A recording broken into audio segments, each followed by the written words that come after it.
శృంగేరి పీఠాధిపతి స్వామివారు భారతీ తీర్థ స్వామివారు జన్మించిన జన్మస్థలం.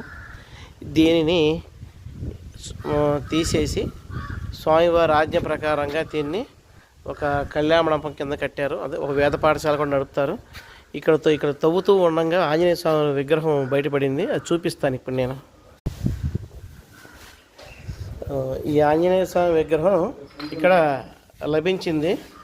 ఇది నిర్మిస్తూ ఉంటే సరే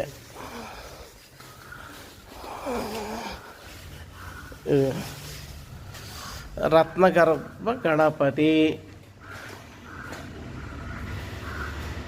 భారతీయ తీర్థ స్వామి వారు జన్మించిన జన్మస్థలం. ఇక్కడ రాసి ఉందో చూడండి.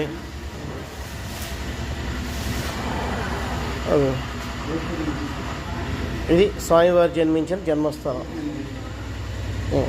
ఇప్పుడు చూపిస్తాను నేను మీకు అంత వివరంగా. వీరు క్రమపాటి విష్ణుపట్ల సూర్యనారాయణ శర్మ గారు అలియాస్ దత్తు గారు. వీని రెండవ అప్పాజీ గారు అంటారు. అది వీరు ఇక్కడే అన్నగారు వేద పాఠశాల నడుపుతారు. ఈ కార్యక్రమాలను ఇక్కడే నిర్వహిస్తారు.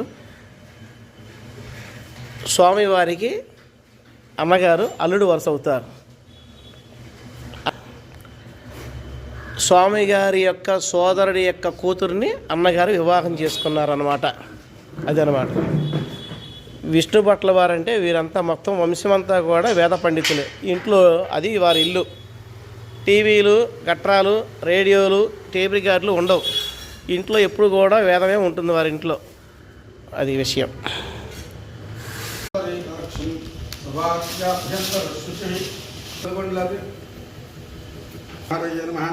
శ్రీ కృష్ణాయ నమః.